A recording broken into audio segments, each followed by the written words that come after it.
What hurts you only has power because you allow it. Read that again. The sting of criticism, the weight of judgment, the sharp edge of someone's disapproval. None of it lands unless you open the door. Most people spend their entire lives reacting to everything around them, handing over their emotional remote control to whoever decides to push their buttons that day. A careless comment ruins their morning. An unfair criticism dismantles their confidence. A single look of disapproval triggers a spiral of self-doubt. They're not living. They're responding, constantly defending, constantly explaining, constantly bleeding energy into battles that don't matter. But here's what changes everything. People who seem unshakable aren't cold or emotionless. They haven't numbed themselves to the world. They've simply mastered something most never learn. The art of choosing what gets to affect them. They feel everything you feel. The difference is, they've built a buffer between stimulus and response, a space where clarity lives instead of chaos. They've learned that reacting to everything means you're available to anyone, and being available to anyone means you're present for no one, especially not yourself. By the end of this, you'll have a practical framework for developing emotional neutrality in the face of criticism, pressure, and situations that used to destabilize you completely. You're going to learn how to create a psychological shield that doesn't deny emotions, but disconnects them from impulsive reactions. This isn't about becoming cold. It's about transforming vulnerability into presence of mind. It's about reclaiming the authority over your own peace that you've been giving away for free. If you've ever walked away from an interaction feeling like you handed someone else the power to ruin your day, stay with me until the end. Because what you're about to learn isn't just theory.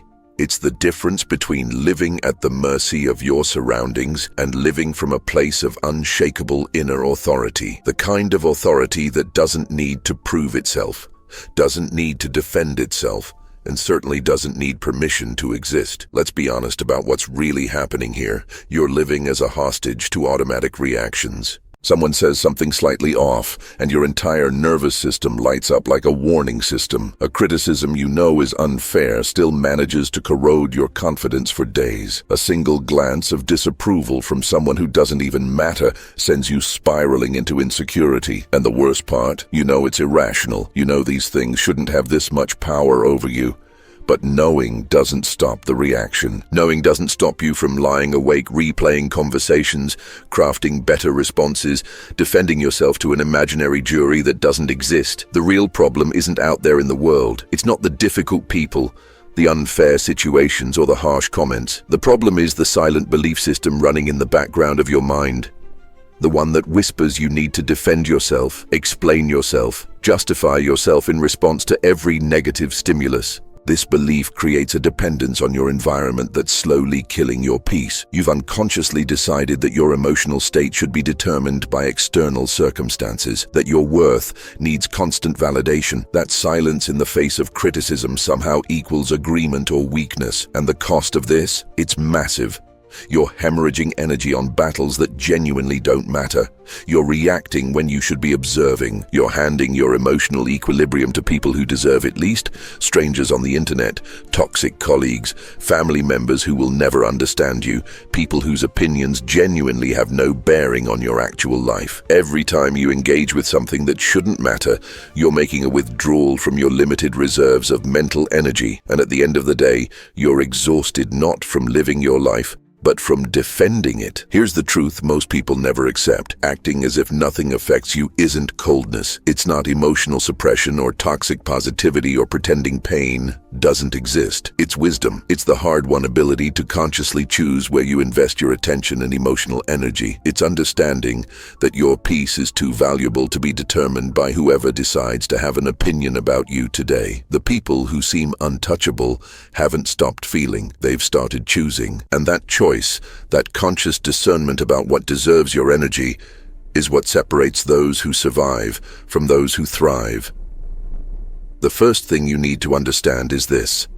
Your need to be understood is the root of almost all your emotional vulnerability. Every time you feel compelled to explain yourself to someone who didn't ask for an explanation, you're essentially saying their opinion has authority over your choices. You're seeking validation from people who have no stake in your life, no context for your decisions, and frankly, no right to weigh in. And the more you explain, The more you reinforce this pattern, you teach yourself that your decisions aren't valid until someone else approves them. This is why people who constantly justify themselves always seem slightly unsettled, always slightly defensive. They've handed over the keys to their peace. Here's your first practical shift.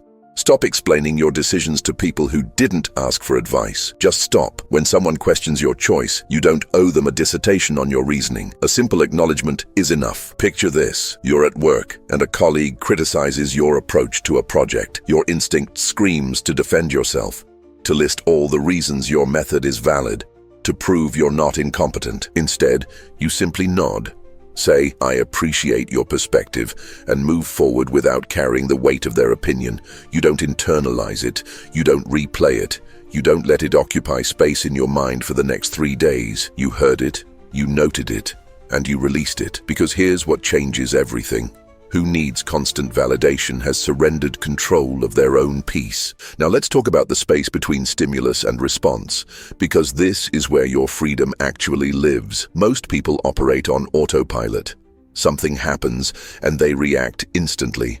Someone says something provocative and words fly out before thought catches up. An email arrives with criticism and they're typing an emotional response within seconds. This isn't strength. This isn't authenticity. It's enslavement to your impulses. The immediate reaction is always more emotional than rational. It's your nervous system hijacking your prefrontal cortex. It's your ego protecting itself before your wisdom gets a vote. The practice is deceptively simple. When something bothers you, count to 5 before responding. Literally count 1, 2, 3, 4, 5. In those 5 seconds, something miraculous happens. You create space. Space for the initial emotional surge to pass. Space to observe what's actually happening rather than just reacting to it. Imagine someone throws a verbal jab at you, something designed to provoke. Your blood heats up. Your jaw clenches. Every fiber wants to strike back. But you breathe. You count. You observe the intention behind their words. Maybe they're projecting their insecurity. Maybe they're testing you. Maybe they're just having a terrible day. And in that observation, you find clarity. You choose not to engage. Not because you're weak, but because you're wise enough to know that feeding conflict only strengthens it. Your calm becomes more disorienting to them than any comeback could be. Who reacts loses. Who observes dominates. Here's where people get confused. They think acting unaffected means becoming cold, distant, emotionally unavailable. That you have to build walls so high that nothing gets through. That's not neutrality. That's numbness. And numbness isn't power. It's just another form of being controlled by your emotions, except now you're controlled by the fear of feeling them. Real neutrality is something entirely different. It's not about not feeling. It's about not being controlled by what you feel. It's the difference between experiencing anger and being possessed by it. Between noticing sadness and drowning in it. Between feeling hurt and making that hurt the director of your next actions. The practice here requires brutal honesty with yourself. When an emotion rises, acknowledge it internally. Name it. I'm irritated right now. I'm feeling rejected. This triggered my insecurity. The act of naming creates distance. It transforms "I am angry" into "I am experiencing anger." And that linguistic shift is profound. You're no longer the emotion. You're the one observing it. And once you're observing it, you can choose what to do with it. Picture yourself facing a genuine injustice. The anger is real, it's valid, it's burning in your chest. But instead of exploding, instead of letting that heat make your decisions for you, you channel it. You wait. You craft a response that's strategic, calculated, effective, not reactive, responsive. The outcome is 10 times more powerful because it came from clarity, not chaos. Feeling is human. Reacting impulsively is weakness. Now we need to address one of the most underrated weapons in your psychological arsenal: strategic silence. In a world that rewards constant reaction, constant engagement, constant response, silence has become revolutionary. Think about how uncomfortable silence makes people. How much power exists in simply not responding. When someone is trying to provoke you, trying to pull you into their drama, trying to make you react, your silence is absolutely devastating. Because reaction is what they want. Reaction is the fuel. Without it, their provocation has nowhere to go. It just hangs in the air, exposing itself for exactly what it is, an empty attempt at control. The practice is this: when faced with gossip, unwarranted criticism, or obvious attempts to destabilize you, respond with a slight smile and absolute silence. Not an aggressive silence, not the cold shoulder, just calm, unbothered silence. Maybe you acknowledge with a small nod. Maybe you simply redirect the conversation elsewhere.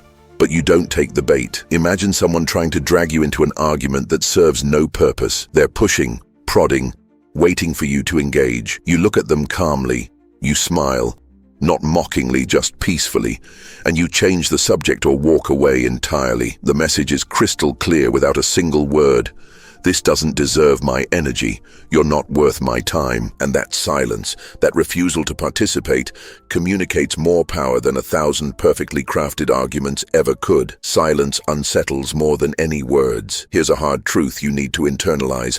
Not every battle deserves to be fought. In fact, most don't. You have limited energy, limited attention, limited emotional bandwidth. Every time you engage with something trivial, you're making a choice about where your resources go, and most people make terrible choices. They'll spend 3 hours arguing with strangers online about something that won't matter tomorrow. They'll lose sleep over a comment someone made at a party. They'll carry grudges that drain them daily, all because they haven't learned the most important question: does this actually matter? The framework is simple. When something bothers you, ask yourself, will this matter in a week? If the answer is no, it doesn't deserve your energy today. Someone criticizes you on social media. You read it, you feel the sting, and then you evaluate. In 7 days, will this comment have any bearing on my actual life, on my relationships, my work, my growth, my peace? The answer is almost always no.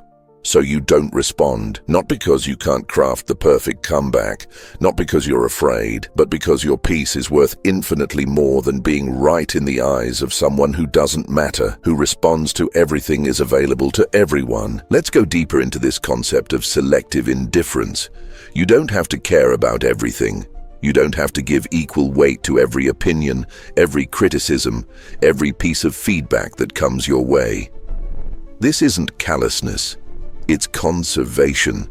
It's reserving your deep emotional investment for what and who actually matters. Most people operate as if every opinion deserves consideration, as if they owe their emotional energy to whoever asks for it. They don't, and neither do you.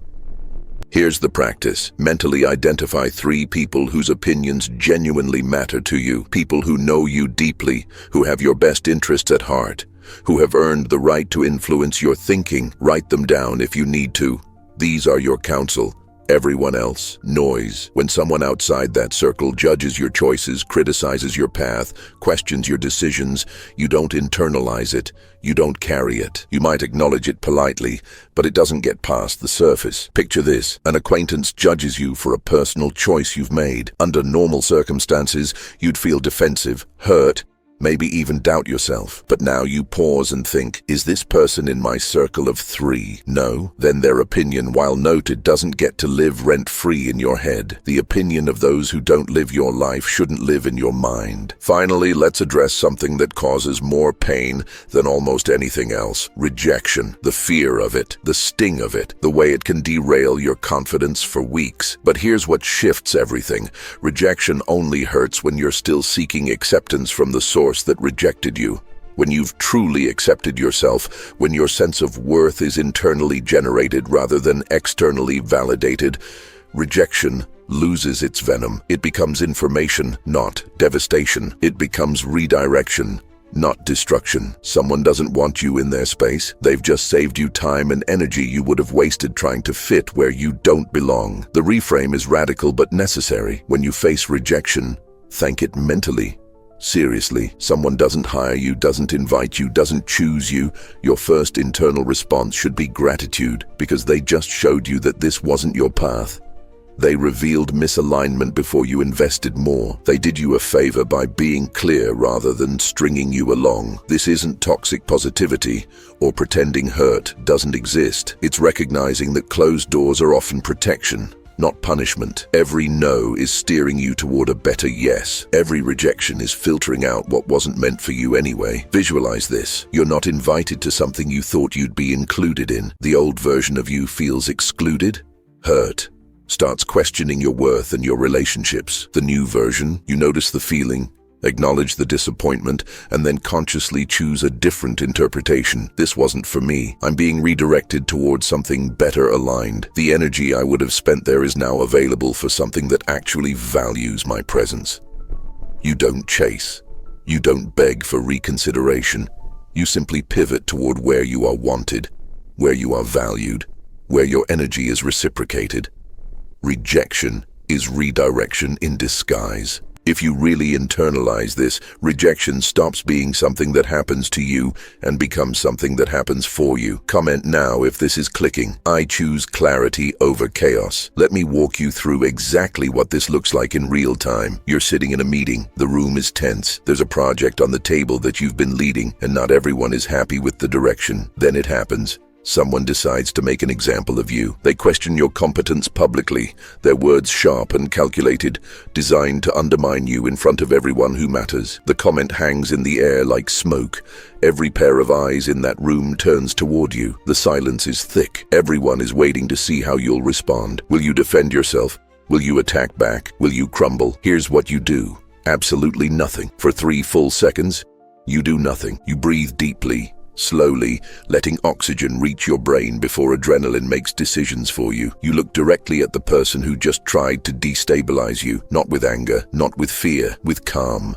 You let a small, barely noticeable smile touch the corner of your mouth, and then you speak, your voice steady and unbothered. Interesting perspective. I'll consider it. That's it. 4 words.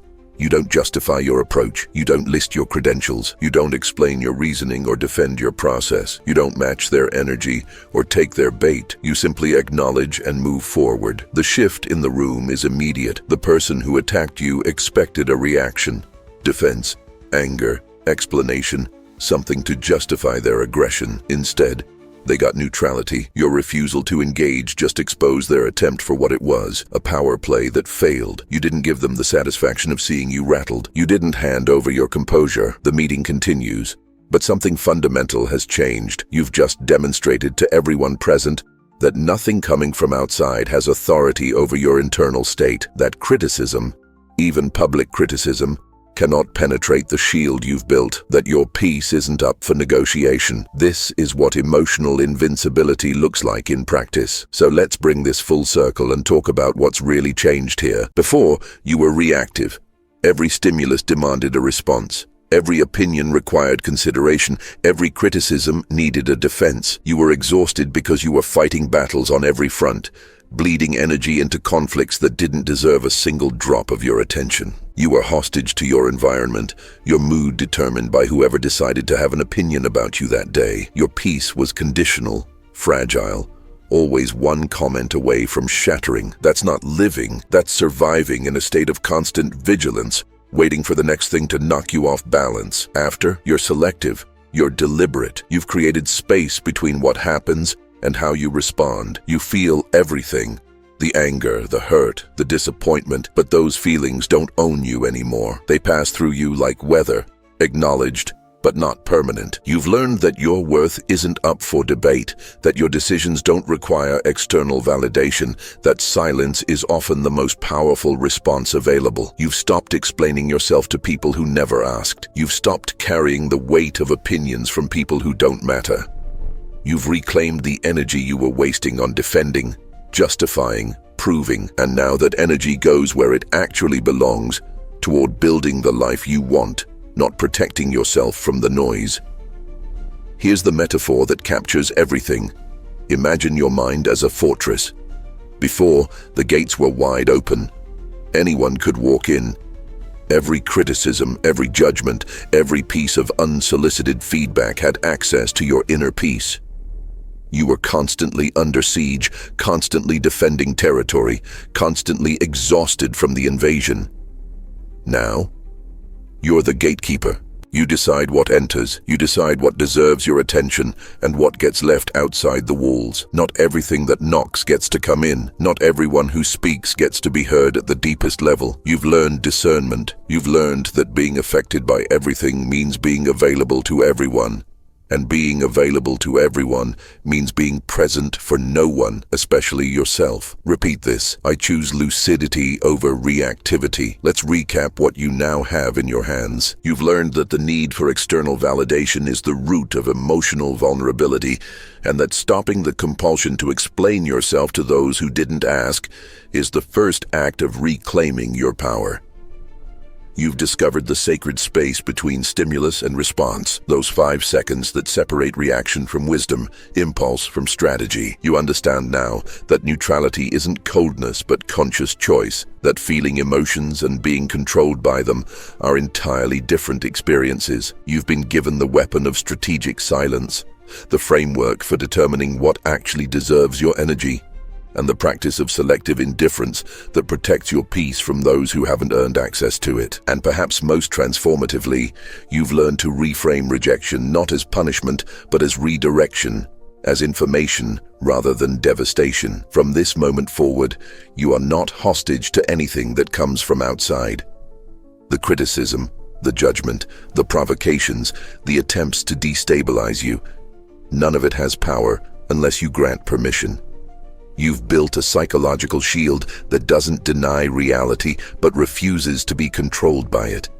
You're no longer reactive, you're responsive. You're no longer available to everyone. You're present for what matters. You're no longer explaining yourself into exhaustion. You're moving with quiet authority that needs no justification. This is what it means to act as if nothing affects you.